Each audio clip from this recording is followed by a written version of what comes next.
Hey girl, here's my cabinets. This was my spice one. All right, so here's my whole kitchen.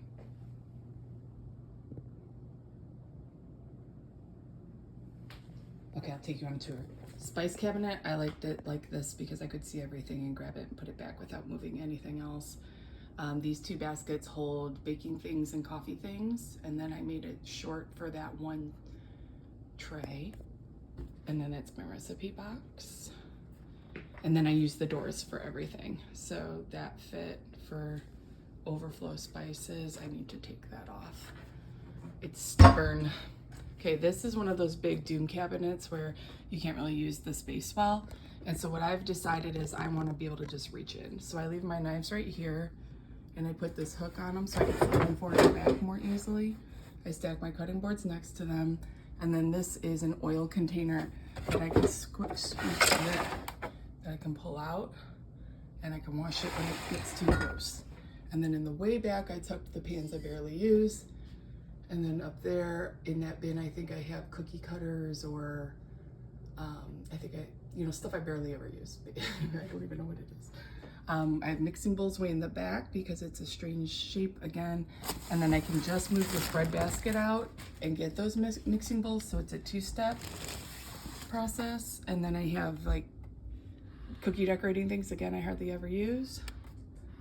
But there's a lot of empty space, and then people set things right there.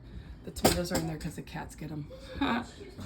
Okay, above the microwave, I have two bins that I can both reach into or pull out to, again, hold lesser used things. That's our egg maker slash candy bin, and this is overflow, and then cookie, and I don't need this anymore. I still have it.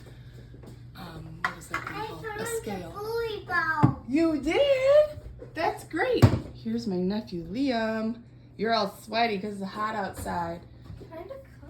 Okay, here's the drink cabinet, and I used two bins again because you can't reach anything on the top and the back. So I have a bin that I can pull out. This one holds overflow supplements. And this one I use every day, my coffee. And I have my grinder and my beans in there. And then on that same shelf I have the mugs, and I only have a few. Drinking glasses are here. And my to-go mug, that's where it lives. I put my silverware in the dining room so that I could use the very few drawers that I have for utensils. So this one, for the littler things, I have those clear containers to corral them. And then this looks messy on camera. It's supposed to be like that.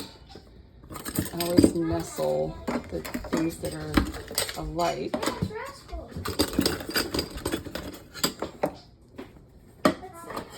This is how it goes.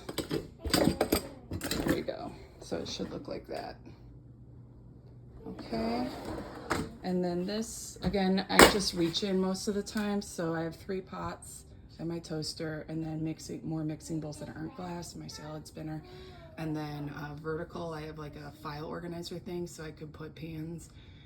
And that's the waffle maker and quesadilla maker. Again, lesser used items. I keep my cookie sheets and grill things in here. And then I've got the saran wrap drawer underneath, and my tea drawer and drink packets.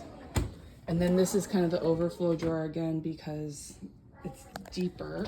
So this is where extra towels and mats go. Right here, these are towels. These are things that don't fit in the other drawers that I don't use as often. And I got what's that thing? Cheese grater back there. Under the sink, I've got our trash, our extra bags. Cleaning supplies, again, are in bins so that they can slide out. And that way I could take advantage of that deeper space. This is a problem because people throw things in the trash when it's too full and then they fall out. And then I keep my griddle right there. So a small kitchen, I get a lot of stuff in here. All right, and here again, reach in. So I barely use that. The serving platters and big Tupperware. And then for the smoothie maker thing, Vitamix thing, these are the things we would use to make smoothies. So they pull that bin out every day, all the time. And then I have like vases and overflow. Oh, good, we have another one of those. And then in here, I use these constantly, so they're sitting right there. And then if I need one of these extra things, again, I've got everything in bins, so I can slide it out and I can use the back. Which means there has to be dead space so you can slide them out. Hung that on the back of that door. Oh, I forgot to show you my favorite backup door thing. I just got these on Amazon. Ta-da! Look at that. So these just stick on the cabinet. It looks like that. And then you can set the... I want you to open the door. I'm making a video and I'm almost done. And then I can open the door for you. I do dishwasher pots and the tip down, and then here's the dishwasher. You need the key for the door. You need the key for the door? Yeah. Okay. I've got like tea and giant coffee things up here that I rarely use. They're for like special things. And then I've got all of our water bottles. These holder guys are just from the Dollar Tree. Push the button. Push the button. So I only have, what is that, 7? So for under $10. I can organize these bottles because they make me nuts when they fall over. And then we have more because we need to weed again. So I'm going to see if these will stand up without needing the organizer thing. And then I could just put water bottles in there. And then our plates, our bowls, our small bowls.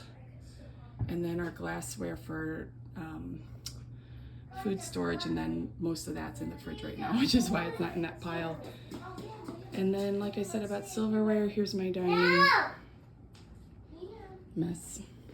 We're remodeling stuff. And so my silverware is in this drawer because it's right by the table. And that's what I got. I hope that is helpful with the bins. You're lazy, Susan. I would just put bins in there and then put things in the bins. And don't be afraid of negative space. It gives you wiggle room. You're doing this. Bye. Can you say goodbye? Say bye.